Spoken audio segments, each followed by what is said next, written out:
Bila shaka wewe ni mzima wa afya na unaendelea vyema kabisa na mambo yako ya hapa na pale. Yes, mara nyingine tunakutana, tunazungumza mawili matatu katika kile ambacho kinaendelea duniani. Nina siku kidogo sijazungumza na wewe, lakini nimekuja kuzungumza na wewe. Kwanza nikikutakia mfungo mwema wa mwezi mtukufu wa Ramadhani, lakini nimesikia kuhusu Kwaresma. Sina ujuzi nayo sana, sifahamu sana, lakini pia niwatakie mfungo mwema, kwa sababu nia ya kufunga ni ile ile ya watu kuwa na tabia njema, kurejea kwa Mungu wao na kuwa wema kwa wengine.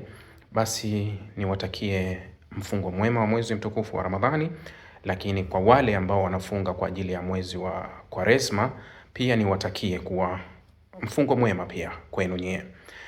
Kuna mengi yanaendelea na inabidi tuyazungumze sometime. Tunayakwepa, lakini utayazungumza tu, utake ustake.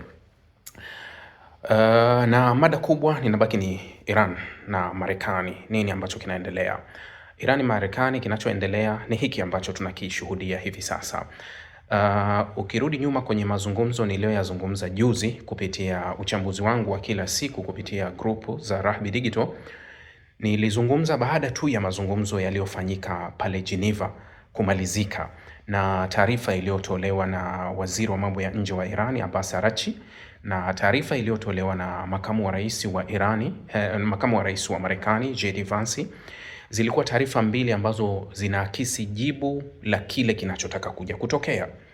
Zilikuwa ni taarifa mbili zinazokinzana na ni taarifa mbili ambazo ziko wazi kabisa, kwa sababu Araghchi alisifia mazungumzo akisema kuwa yalikuwa ni mazungumzo bora ukilinganisha na mazungumzo yaliyokuwa yamefanyika awali Muscat. Akasema kuwa hivi sasa tumezungumza mazungumzo ambayo tumepiga hatua kwenda mbele. Hilo unaweza ukalisema hivyo kwa sababu Araghchi alikuwa anazungumza kwa kile ambacho amekabidhiwa kuzungumza. Taarifa za ndani za Irani zinahakikisha tu kuwa kiongozi wa Irani Ali Khamenei alikuwa ameruhusu kwa rais wa nchi ya Irani Masoud Pezeshkian pamoja na waziri wake wa mambo ya nje wajadili kuhusu mpango wa nyuklia wa Irani. Ndicho alichokuwa ameruhusu wazungumze, lakini hakuwa ameruhusu zaidi ya hapo.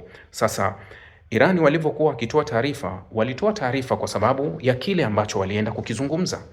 Kitu ambacho Irani walienda kukizungumza ni kuhusu nyuklia na waliwasilisha mpango wao wa nyuklia. Na hata katika kitu ambacho walikiongeza kwenye nyuklia katika mazungumzo yaliyofanyika Geneva, Irani ilikubali shirika la atomic duniani IAEA wanaweza kurudi kufanya ukaguzi ndani ya Irani kuhusu mpango mzima wa nyuklia, kuwa wao wanaendelea kusisitiza kuwa mpango wetu wa nyuklia ni mpango wa usalama kabisa. Hatuna shida ya kutengeneza nyuklia kama makombora, hatuna shida kutengeneza mabomu ya atomic. Sisi tunatumia program yetu ya nyuklia katika uendelezaji ule wa kazi ambazo zinatumika kama kazi nyingine, lakini mpango wao wanasema ni mpango salama.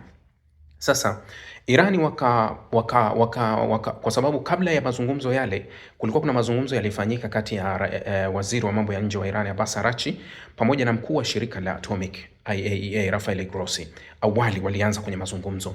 Kwa hiyo Irani akapendekeza katika yale mazungumzo kuwa tunaweza tukaanzisha programu mpya ndani ya Irani ambayo itasimamiwa, itaratibiwa na IAEA, kwa sababu kijiografia Irani wao wanayo urani ya kutosha. Anasema kuwa tutaanzisha urutubishaji mpya wa kikanda ambao urutubishaji huo utakuwa ukitumika kwa faida ya wanakanda, yani nchi jirani ziweze kufaidika na urutubishaji wa urani ya Irani, na Irani ikathibitisha kuwa urutubishaji huo utakuwa chini ya shirika la IAEA ambalo kuwa litakuwa lina uwezo wa kukagua na kupitia maendeleo ya nini kinachofanyika kwenye hiyo. Kwa hiyo Irani wakapendekeza kuwa hilo tunataka kujadili kuhusu hilo, lakini wakakataa tena kujadili kitu kingine. Ilipoguswa kuhusu washirika wao wa kikanda, Irani wakasema kuwa tatizo la kikanda, tatizo la washirika wetu wa kikanda ambao labda unazungumza Hizbullah, unazungumza Wahuthi, unazungumza kuwa Hamas, wakasema hili ni tatizo la kikanda, halimuhusu Marekani wala mwingine. Nadhani mjadala kuhusu hawa washirika wa kikanda, Irani ikasema kuwa tutajadili na wenye tatizo, yani wale ambao wanaathiriwa na hawa ndio wana haki ya kujadili kuhusu proxy, sio mwingine yoyote. Yani maana yake kuwa kama Hizbullah wana shida ndani ya Lebanoni, kwa hiyo mjadala ni kati ya Iran na Lebanoni, kwa nini Hizbullah wapo. Kama Wahuthi wa Yemen wana shida, basi mjadala utakuwa ni kati ya Irani na Yemen kuhusu Wahuthi. Kama swala linahusu Hamas, basi mjadala utakuwa kati ya Irani na Hamas na Wapalestina, sio nchi nyingine yoyote ambayo haihusiani na hiyo. Kwa hiyo hilo walilikataa kulizungumza. Sasa ile ripoti iliyotolewa na waziri wa mambo ya nje Abbas Araghchi ndio ilizungumza kuhusu hivyo, kuwa Irani wanaona mazungumzo yamekuwa bora kwa sababu yamewakilisha kile ambacho wao walikuwa wamekikusudia. Lakini kauli iliyotolewa na makamu wa rais wa Marekani JD Vance ilizungumza kivingine, kwa sababu yeye alizungumza kuhusu bado Irani wameendelea kucheza nje ya mstari, yani kuwa hawajakubali kujadili yale Marekani anataka wayajadili. Na leo Donald Trump amesema kuwa bado inabaki uwezekano mkubwa wa mashambulizi, ni mkubwa, kuwa inawezekana manake Irani wameonekana kuwa hawawezi kubadilika. Lakini baadhi ya vyombo vya habari tena vya ndani, mfano vya Israeli, vinathibitisha kuwa wanadiplomasia kadhaa au washauri kadhaa wa masuala ya kiusalama wa Washington wamemjulisha bwana Donald Trump kuwa hakuna chochote unachoendelea kusubiri, kwa sababu Irani hawawezi kukuofa kitu chingine chochote kipya.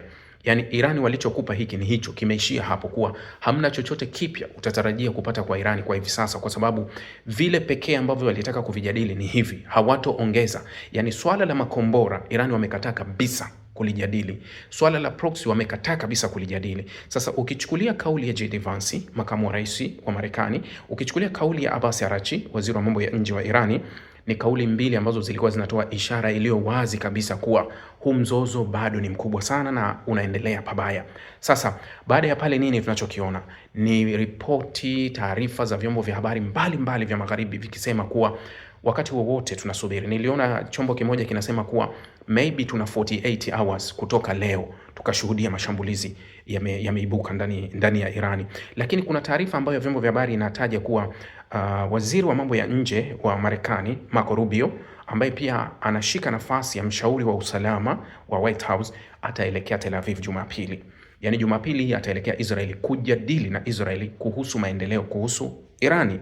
Sasa ukitazama hilo unaweza ukaona kama kuwa maybe, kwa sababu sielewi kuwa je, Israeli wanaweza kuanzisha vita hali ya kuwa Marco Rubio anakuja Israeli, Irani majibu yake yatakuwaje? Rubio anaweza kukwama akashindwa kuondoka au nini? Kwa hiyo unaweza ukaona tunaweza tukavuta mpaka Jumapili au tunaenda yote, inaweza ikatumika kama triki wakati mwingine, kuwa tumia trick ili wajue kuna mgeni na sisi tufanye surprise tu ya mashambulizi kama yale tuliyoyafanya mwezi Juni mwaka jana. Hiyo inawezekana ikatumika kama trick tu vile, kama mchezo kwa ajili ya kupumbaza. Lakini kuna mazoezi ya kijeshi ambayo yanathibitishwa kuwa mazoezi ya washirika wa BRICS kadhaa, ikiwemo Uchina pamoja na Urusi na Irani. Irani ameanzisha mazoezi ya kijeshi kwenye mfereji wa Hormuz kwa siku ya 3 leo. Anashirikiana na Urusi, anashirikiana na Uchina, wanafanya mazoezi ya pamoja kwenye mfereji wa Hormuz. Sasa maana yake ni kuwa Irani yuko anatifua maji ya Hormuz, pembeni tu kidogo kuna meli za kimataifa za Marekani ambazo zinazidi kujaa pale. Sasa je, kuwa Israel itaanzisha mashambulizi hali ya kuwa kuna mazoezi ya kijeshi hapo? Bado hatuwezi kujua kuwa nini kinachofanyika, kuwa atasubiri waondoke au tunaweza tukavuta nini. Kwa hiyo haiko wazi ni lini tunaweza tukashuhudia hili, lakini haiondoi kile ambacho kinakupa mashaka kuwa mzozo utakuwa ni mkubwa. Ikiwa kutazuka lolote, mzozo utakuwa ni mkubwa sana, kwa sababu ni kama Irani hawataki kubadilika kwenye kile chochote walichokisema. Wamelazimisha kuwa hatutaki kuzijadili lolote, na vitisho vya Marekani, meli ya Gerald Ford inaelekea na inazidi kusogea Mashariki ya Kati, haijafika. Sasa hatujui kama Marekani inaisubiri ile meli ya Gerald Ford, licha ya kuwa kuna meli nyingine ipo ya Abraham Lincoln tayari iko Mashariki ya Kati muda.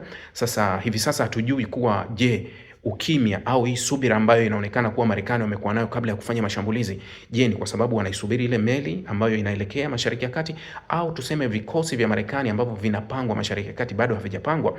Lakini ni leo tu Donald Trump aliandika kwenye mtandao wake wa Truth kumwambia Uingereza kuwa usirudishe kisiwa cha Diego Garcia kwa sababu tunahitaji kukitumia dhidi ya Irani.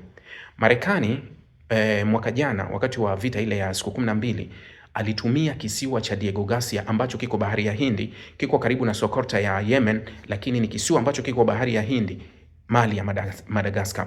Madagascar walidai Uingereza walidai kukirudisha kwa Madagascar. Sasa Trump aliandika barua kuambia serikali ya Uingereza kuwa msirejeshe kile kisiwa kwa Madagascar kwa sababu sisi tunahitaji kukitumia dhidi ya Irani. Sasa haieleweki kuwa je, kweli Marekani anataka kuingia kwenye huu mzozo? Lakini je, Irani wako tayari kiasi gani? Je, itachukua muda gani mpaka huu mzozo uanze? Yote ni maswali magumu ambayo hayana majibu. Yote kwa yote kuwa mzozo inawezekana ukawepo. Na mara kadhaa nimekuambia kuwa kila nikichungulia kuwa haya mazungumzo kama yatakubali diplomasia, bado diplomasia yangu inakataa kwa sababu ya dimandi za zote za sehemu mbili, yani kuwa kile wanachokitaka Irani na kile wanachokitaka Marekani, kwa sababu kile anachokitaka Marekani kinawakilisha on behalf ya Israeli. Yani Israeli ndio ana dimandi zake ambazo kampa Marekani akae nazo kwenye meza. Sasa Marekani anawakilisha zile dimandi kwa kupitia kuwa mimi nataka hiki na hiki na hiki. Sasa Irani wanafahamu kabisa kuwa hizi dimandi zote au haya yote madai ya Marekani kwetu sio madai ya Marekani. Haya ni madai ya Israeli. Kwa hiyo na wao wanasema hatuwezi kujadili kuhusu hicho kitu. Sasa sielewi nini ambacho kinaweza kutokea. Hali ya tahadhari imekuwa ni kubwa. Waziri Mkuu wa Israel Benjamin Netanyahu alikuwa leo baraza la mawaziri liketi leo kwa muda kujadili kuhusu maendeleo ya Iran, lakini kikao hicho kiliahirishwa mpaka hapo Jumapili watapokuja kuketi tena kuangalia kuwa wanataka kufanya nini. Lakini mara nyingi huwa ninasema kuwa hivi vitu vinatumika, si bahati mbaya, kuwa tunaweza tukasema hili lakini kinachofanyika ni kingine kabisa. Kwa hiyo hata hili la Iran na hawa linaweza kuwa Netanyahu akasema haongei, lakini matokeo yake ikawa hivyo. Lakini maandalizi mbalimbali ndani ya Israeli yameendelea, hasa ya masuala ya vita. Watu wamekuwa wakienda kununua vitu kwa ajili ya kuhifadhi ndani kwa sababu wanakumbuka 12 days war, lakini pia tahadhari zimekuwa kubwa. Mobile houses zile banka zimesambazwa kwa wingi, lakini pia hospitali za chini ya ardhi nyingi zimefunguliwa tena upya ambazo kuwa zinaweza zikatibu watu kwa kutokea chini. Kwa hiyo maandalizi ukiyatazama karibu pande zote yako hivyo hivyo, kila upande karibu unaonekana umejiandaa hasa na mzozo huu, lakini hatujui nini kitatokea. Mzozo huu utavuruga eneo kubwa la Mashariki ya Kati na huenda tukashuhudia bei ya mafuta kupanda kweli kweli, kwa sababu mkuu wa jeshi la wanamaji la Irani alitoa taarifa juzi akasema kuwa tunasubiri amri ya kiongozi tu kutuambia tufunge Hormuz, yani mfereji wa Hormuz tufunge kabisa. Sasa kufunga mfereji wa Hormuz, unafahamu kuwa madhara yake ni kiasi gani. Mfereji unaopitisha zaidi ya asilimia kadhaa za mafuta yako pale. Nchi wanachama wa OPEC Plus wengi wanapitisha mafuta yao hapo, yani kiwango kikubwa. Theluthi moja ya mafuta na gesi duniani, gesi asilimia 20 inapita pale. Theluthi moja ya mafuta inapita pale Hormuz. Kwa hiyo kufunga ule mfereji athari yake ni kubwa sana, si tu kwa hilo eneo, katika eneo zima la Mashariki ya Kati, lakini athari kubwa pia itaelekea upande wetu Afrika Mashariki, kwa sababu hapa ndio sehemu ambayo sisi huwa tunakuja kwa ajili ya mahitaji makubwa ya nishati yetu. Kwa hiyo hali ni hiyo, haieleweki nini kitaendelea. Jamani, asanteni, shukran sana. Ramadhani Karim.